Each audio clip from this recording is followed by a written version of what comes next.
Hi, how are you? I'm Matt Quinn from the band Mount Joy, and I'm from Philadelphia, Pennsylvania. How are you doing? I'm doing great. We are in the middle of a 4-week tour. And to be honest, I think the mindset is just like, you're not close enough to the end to start being like, we're almost there.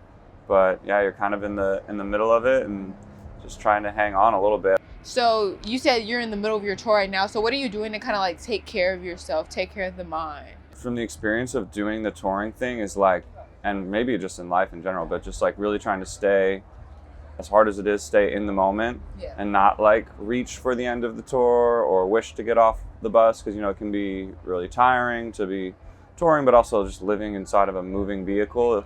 So I think it's really just like trying to enjoy each day as much as possible and not like think about how close you are to the end, because that's when I start to sort of, have issues, I guess.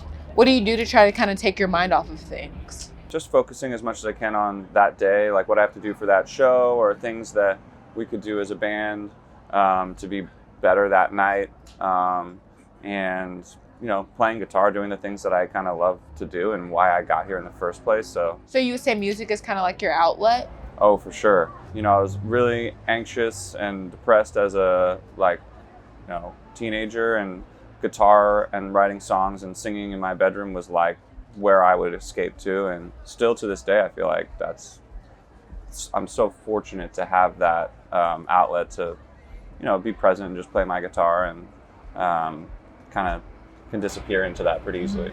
Other than music, what helped you overcome your anxiety and depression? My parents were really great. My family was great, is great. Friends, like trying to be open and vulnerable about it.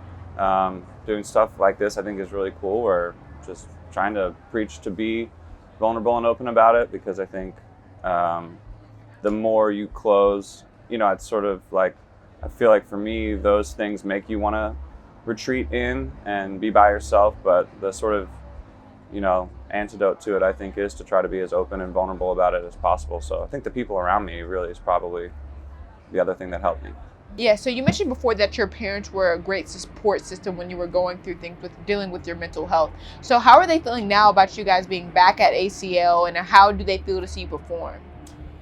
I think they're really proud. I that's one of the great joys. I'm from Philadelphia, and recently on this tour we went back and played to a big sold out crowd, and you can kind of see your parents out there, and that is sort of like my bucket list moment, was like all those ones where I achieved something and have them there, and they have supported me when it didn't make a lot of sense to do the music thing. And so to see them, and everything I've been through, to see them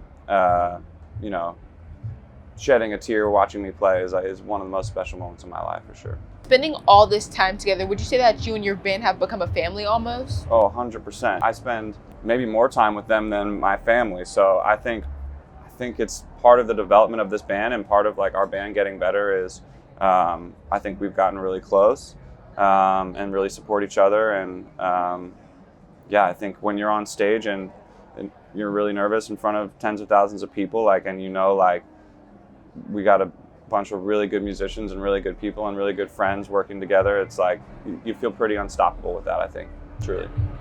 Okay, well, we're going to let you go ahead and continue to be excited. We can't wait to see you and your family perform, and thank you so much for taking the time to speak with us today. Thank you so much. Thanks for having me.